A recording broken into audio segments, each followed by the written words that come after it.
After the inauguration in 1993, the Clintons fired the White House Travel Office employees, allowing their wealthy Hollywood friends to take over the lucrative travel business. This led to investigations by the FBI, DOJ, GAO, Oversight Committee, and the Whitewater Independent Counsel. The Clintons claimed the firings were due to financial misdeeds, but the employees were cleared on all counts. Hillary Clinton allegedly played a central role in the firings, yet in her sworn testimony, she claimed she was not involved. The independent counsel found this to be factually inaccurate and that she made factually false statements. The Clintons were forced to remove their friends and reinstate the previous employees. Vince Foster, the longtime friend and companion of Hillary Clinton, was significantly involved in several Clinton scandals. Due to the strange circumstances surrounding his death in 1993, an investigation ensued. Before the police arrived, Clinton staffers illegally removed boxes of documents on Whitewater and presumably Travelgate and other sensitive issues. President Clinton put his wife in charge of the most expensive program in the country. There was a national outrage that the unelected, unqualified First Lady was going to design America's healthcare system. In a 1993 interview, Hillary Clinton admitted, "I am not an expert on healthcare. I'm not somebody who has studied it." Hillary Clinton kept the Presidential Task Force on National Healthcare Reform shrouded in such secrecy that a federal judge threatened to hold the administration in contempt. 2 years later, the healthcare plan was a 1,342-page nightmare, including gatekeepers, health alliances, purchasing cooperatives, new and higher taxes, and restrictions on choosing doctors. Physicians, hospitals, large and small businesses, insurance companies, Democrats, Republicans, and the general public rejected the program, and it failed disastrously. The General Accounting Office put a price tag of $32 million on Hillary Clinton's healthcare fiasco. For dishonesty, Hillary Clinton and others were fined $450,000. Court costs to taxpayers were $725,000. In 1996, with Hillary Care fresh in their minds, Americans voted both the Senate and the House into Republican hands for the first time in over 4 decades. In 1994, President Clinton's Attorney General Janet Reno initiated an investigation focusing on fraud accusations against the Clintons regarding their real estate venture, Whitewater Development Corporation, co-owned with their friends Jim and Susan McDougal. Hillary Clinton was the central figure, and the probe revealed pervasive conflicts of interest between the Rose Law Firm, where Hillary Clinton was partner, and its client, Madison Guarantee, owned by Clinton business partner Jim McDougal. Hillary Clinton claimed billing records subpoenaed and critical to the investigation were lost. It is presumed they were stolen from Vince Foster's office the night he died. 19 months later, following the Clintons' acquittal, many of the missing records reappeared in the Clintons' residence. As they were covered with Hillary Clinton's fingerprints, she fell under suspicion of obstruction of justice. Their business partner, Susan McDougal, refused to testify against the Clintons, assuring they were not charged. Susan McDougal went to prison for her silence, but was pardoned by President Clinton. 15 Clinton associates were convicted of 40 federal crimes related to Whitewater. The independent counsel's report highlighted the president's abundant and calculating lies under oath, obstruction of justice, and abuse of power. During this case, many other alleged abuses were uncovered. The 4.5-year expanded investigation cost taxpayers $145 million.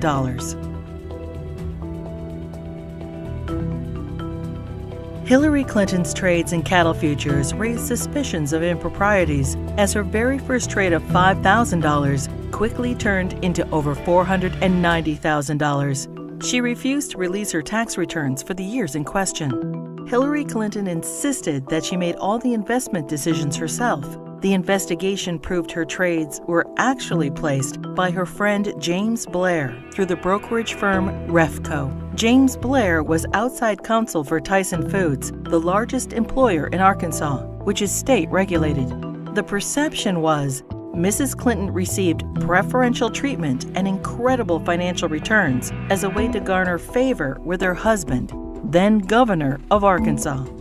Refco was investigated and paid the largest fines in the history of the exchange.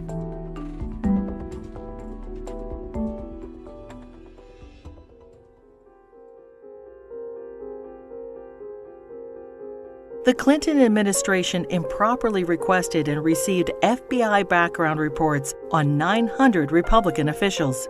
Hillary Clinton allegedly initiated the request to add data to her enemies list, leading to 3 separate investigations in 1996.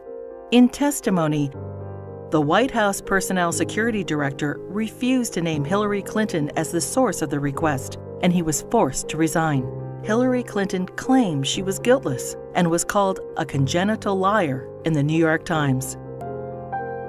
The fund was established so individuals or companies hoping to garner favor with the president could help pay the Clintons' endless legal bills. In 1996, the Justice Department investigated campaign fundraising abuses and cover-ups by the Clintons in connection with an effort by China to influence administration policies. In violation of U.S. law, agents for the Chinese government and military funneled millions into President Clinton's re-election campaign, the Clinton Legal Defense Fund, and the DNC.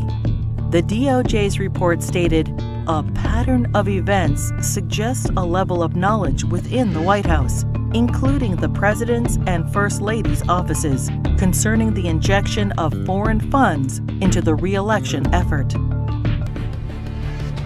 The Clintons were accused of using the IRS to harass their enemies, including Republican politicians, the White House Travel Office, the NRA, Judicial Watch, the Heritage Foundation, and other conservative organizations.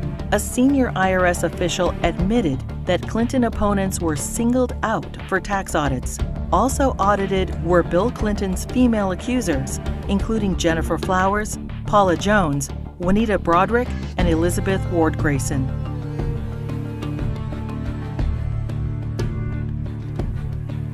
As he was leaving office in January 2001, President Clinton pardoned 450 people for crimes ranging from cocaine trafficking to kidnapping and terrorism. Several pardons personally benefited Hillary Clinton and were investigated for direct ties to her New York Senate bid. Mark Rich, a billionaire fugitive, owed the government over $160 million and was charged with tax evasion, wire fraud, racketeering, and trading with Iran. Rich's ex-wife, Denise Rich, a close friend of the Clintons, donated over $600,000 to the Clinton Presidential Library just prior to the pardon. Mrs. Rich also gave $14,000 to the Clinton Legal Defense Fund and $135,000 to Hillary Clinton's Senate campaign. The New Square Four were elders of a Republican voting Hasidic community convicted of defrauding the government of millions of dollars. Candidate Clinton met with their Grand Rabbi. Hillary Clinton received their votes, and the New Square Four received their pardons.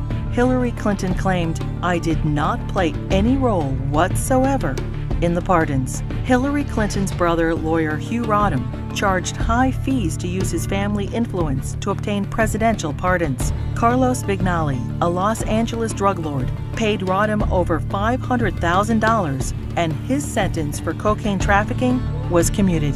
Almond Braswell, a scam artist, paid Rodham over $250,000 and was pardoned for defrauding senior citizens of millions of dollars. Fighting for Puerto Rican independence, the FALN exploded 138 bombs in New York City, Chicago, and Puerto Rico. During a 10-year reign of terror, 13 innocent people were killed and over 80 were maimed. New York City Councilman Jose Rivera met with Hillary Clinton proposing pardons for FALN members in return for Puerto Rican support in her Senate race. 2 days later, President Clinton pardoned 16 FALN terrorists. These pardons were condemned by Democrats and Republicans, the House and Senate, the FBI, the U.S. Attorney, the Federal Bureau of Prisons, and the Fraternal Order of Police. Another probe into Clinton wrongdoing ensued. When Congress requested additional information, President Clinton claimed executive privilege, preventing anyone involved with the pardons from testifying. Hillary Clinton claimed no involvement in or prior knowledge of the decision. Former Democratic President Jimmy Carter called these shameless pardons disgraceful. The largest political fundraiser in U.S. history became the largest election fraud in history. In the year 2000, the fundraiser for Hillary Clinton's New York Senate race was attended by 1,300 people, including the Hollywood elite and the Democratic leadership. In violation of federal election statutes, an individual, Peter Paul, financed the entire event. Peter Paul was also a convicted cocaine trafficker. In violation, Hillary Clinton was involved with the solicitation of funds and the coordination of the gala. In violation, Hillary Clinton requested in writing an additional $150,000 from Peter Paul in untraceable securities. The Clinton campaign's filings with the Federal Elections Committee stated the event only cost $500,000. The actual price tag was $1.5 million. Senator Clinton was fined over $50,000 for purposely underreporting the cost of the event. In another campaign finance fraud, Hillary Clinton ignored FBI warnings and accepted over $900,000 from scam artist and felon Norman Suh. Hillary Clinton's Senate tenure was undistinguished. In 7 years, she introduced only 3 minor bills which became law, including the naming of a post office. She helped secure millions in federal assistance for a New York developer. Ethics questions arose when the businessman donated over $120,000 to the Clinton Foundation. Senator Clinton did not support English as the official language of the United States government, and she enthusiastically voted for the Iraq War resolution. Hillary Clinton ignored Senate rules and reporting requirements for the hiring of staff and non-paid fellows, breaking the Senate Code of Official Conduct and hiding multiple conflicts of interest. She was investigated by the Senate Select Committee on Ethics.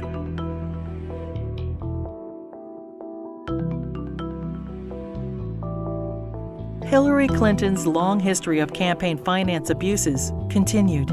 Jeffrey Thompson and other fundraising bundlers for her failed 2008 presidential campaign pled guilty to conspiracy and campaign finance law violations. In the primaries, Democrats nominated the little-known junior Senator Obama over the well-known, scandal-ridden Hillary Clinton. In 2009, President Obama nominated Hillary Clinton as Secretary of State. In 2014, the State Department spokesperson was asked to identify one tangible achievement from Hillary Clinton's 4 years as Secretary of State. She responded, "I am certain those who were here at the time, who worked hard on that effort, could point out one."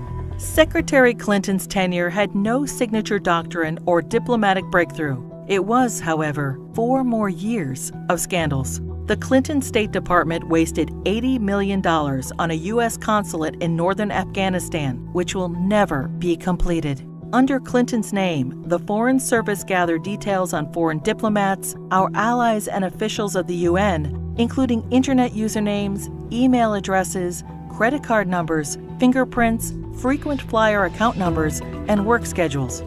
The Clinton State Department lost approximately $6 billion due to improper filing of contracts. The FBI, CIA, and the DOJ requested that Boko Haram be designated as a terrorist group so the agencies could pursue them. Secretary Clinton declined. and the group continued its reign of terror, including the kidnapping of 300 schoolgirls in Nigeria. A special investigator for the State Department claims probes into illegal acts by the Diplomatic Security Service and ambassadors were influenced, manipulated, or simply called off under Hillary Clinton. These include sexual assaults by State Department security officials in Beirut, endemic engagement of prostitutes by Hillary Clinton's security detail, drug use by State Department contractors in Baghdad, solicitation of child male prostitutes by U.S. ambassador to Belgium. Secretary Clinton's spokesperson claimed Hillary Clinton had no knowledge of any of the scandals in her State Department. "We learned of it from the media and don't know anything beyond what's been reported."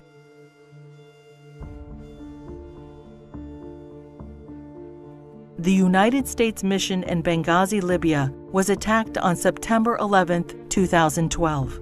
As Hillary Clinton was Secretary of State at the time, she is at the heart of the cover-up investigation.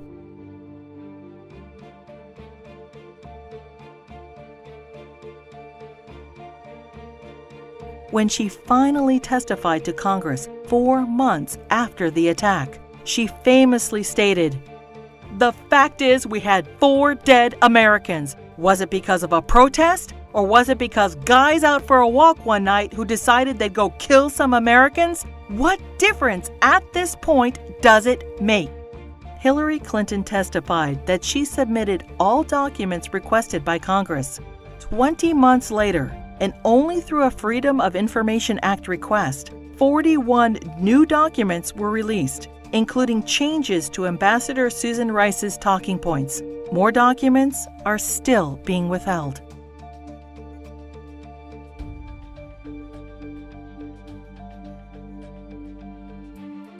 The Presidential Records Act allows restricted access to documents for 12 years after leaving office. Now, 14 years later, the Clintons are still withholding thousands of records from the public. Over 300 Freedom of Information Act requests have been ignored, suggesting more damaging revelations about the Clintons. It is difficult to separate the Clintons' personal and political financial ventures from those of the Clinton Foundation. The New York Times expose on the Clinton Foundation details moral and fiscal chaos, shameless fundraising, and calls it mired in conflicts of interest. Run by old Clinton friends, it has been grossly mismanaged and, despite enormous donations, ran multi-million-dollar deficits. Already rife with conflicts of interest, the foundation's offices are now shared by the Hillary Clinton presidential campaign. Americans can give $2,300 to presidential candidates, but there are no limits on donations to foundations. Hillary Clinton cannot legally accept campaign donations from foreigners, but no restrictions apply to foundations. Secretary of State Clinton traveled to Moscow and pressed the Russian government to purchase planes from Boeing. 2 months later, contract in hand, Boeing donated $900,000 to the Clinton Foundation. The foundation's support from foreign interests hoping to influence U.S. policy is of grave concern. Foreign donations to the foundation increased by 70% when Hillary Clinton ran for president in 2008.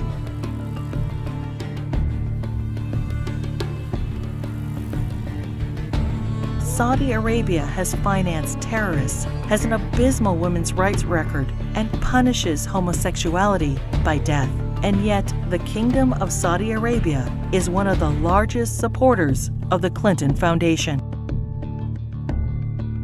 In a Clinton co-presidency, every large donation could raise suspicions of improprieties or influence peddling and lead to non-stop investigations.